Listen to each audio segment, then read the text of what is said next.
Tai Tamariki is the first kindergarten in the world located in a national museum. The chief executive of Te Papa, the late Seddon Bennington, and Wellington Kindergartens had a shared vision to provide examples of best practice to show in tangible ways what quality early childhood education means, particularly within a bicultural context. Seddon had a vision for early childhood education in a museum setting, and he was committed to the establishment of an early childhood service at Te Papa. He saw the potential of early childhood education enhancing experiences for young children in museums, not just in New Zealand, but he saw that it could set an example for the rest of the world. Wellington Kindergartens believe that research should underpin all teaching and learning. When the doors to the kindergarten opened in 2010, Jeanette Clarkin-Phillips and Professor Margaret Carr, both from Waikato University, began observing the children and their interactions with the museum building, environment and exhibitions. We thought it was a fabulous opportunity in this unique situation and applied for a teaching and learning research initiative, and we were privileged to get funding for those 2 years to carry out the research and look at what was happening in terms of the interactions between the children in the kindergarten and as they started to develop a relationship with their wider context, which was the museum upstairs. I think what was always the basis of the research and was very much part of our vision, the vision statement of Mandy and Seddon, you know, the vision statement that before we even opened this kindergarten was that the information that we had about the way in which our children interacted with those exhibitions and the museum space would form the basis of best early childhood practice that could then be disseminated, you know, right across the sector. And in fact, I am aware that Margaret and Jeanette are taking some of that research, you know, offshore, overseas. So it is about best early childhood practice. And although we're probably in a setting that most early childhood centres couldn't even dream of, this is kind of best practice in action, and it's about, this research I think is about taking that and then thinking, okay, how is this relevant to other kindergartens?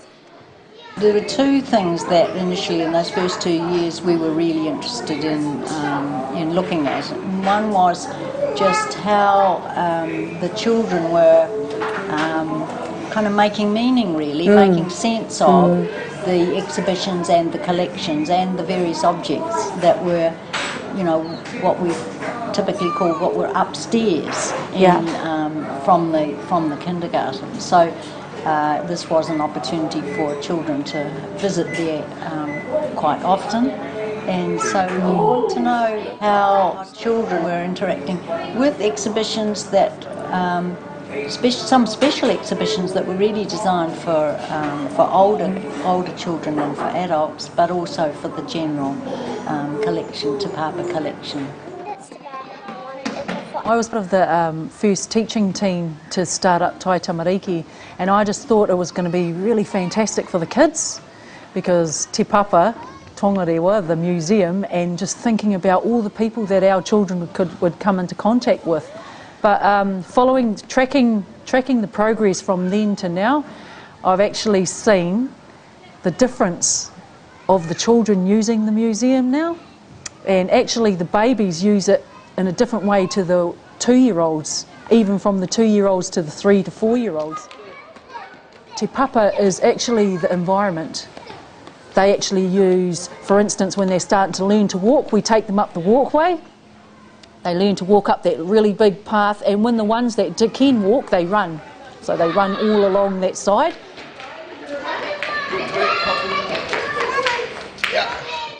When they go into the discovery centres, they know exactly what they want to play with.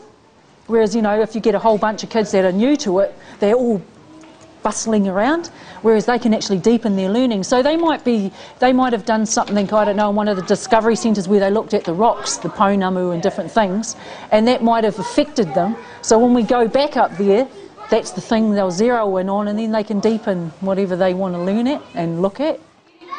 when other kindergartens come in to Te Papa, they give us a ring. First they rung up the museum and found out that they don't cater for under 5-year-old children. So then we thought, oh well, you know, we pretty much know the run of the place, and so they contacted us. So my first outing was with a little girl called Olivia, and she was such a good ambassador.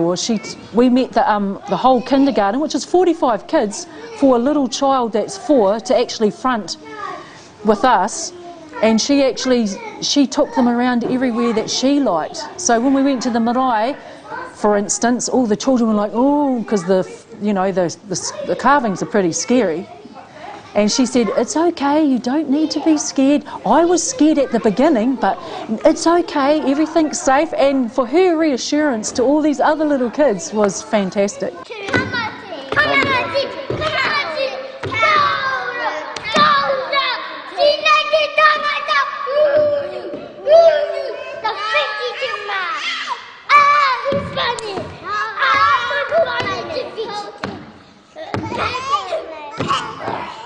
Awesome, kia ora. It's a very busy environment, and teachers have got plenty to do in their everyday practice, in their teaching and learning, rather than us coming in as researchers and saying, well, we think this and you should do this. We've been, wanting the teachers to take the lead, which is about the teachers being the researchers. When research is going on, it's important, we feel, that the researchers are part of those everyday interactions and what happens, and so that's why we've looked at the action research or practitioner research, and so that what teachers were doing in their everyday practice with children, the learning stories they were writing, the interests that they were identifying, and how they were building on those with what was available in the museum has been really the crux of it. I think also a lot of what happened in terms of the research was very much down to the particular skills that a lot of our staff have brought with them from previous careers, and Margaret and Jeanette were very keen to tap into that real genuine interest that the staff have, that they were able to support the children with. That became very much a part of the research really early on. What's been really important is those quality interactions that teachers have with children and the conversations that they have. And it is through those conversations and sustaining those conversations through open-ended questions, through modelling, through being inquisitive themselves as teachers. What can you hear? In a river. A long time ago, when some people came to Aotearoa, they came in ships.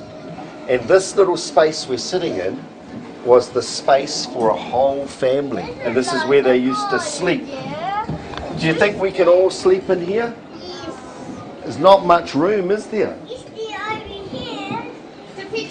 When they've gone to look at an exhibition or gone upstairs to the marae, as they do on a regular basis, or into some of the other more permanent collections as well as the one-off exhibitions, there's been that going with what are we going to see, what might we find out, and the teachers modelling, having dialogue with them, and having those sustained conversations.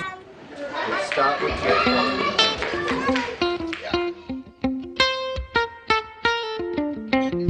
There comes a time in everyone's life, no room for distrust, no room for hate. Open up your hearts, don't let them away. A quality in life that's hard to find, like a child with an open mind. Tenderness, sensitive to what's mine.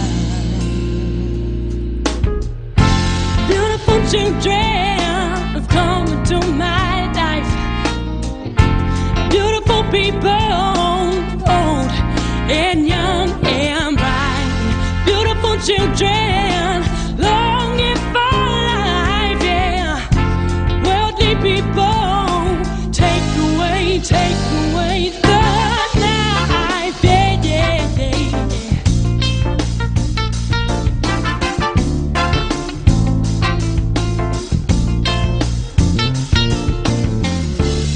These are the feelings from our hearts, and there's no trade for love and affection.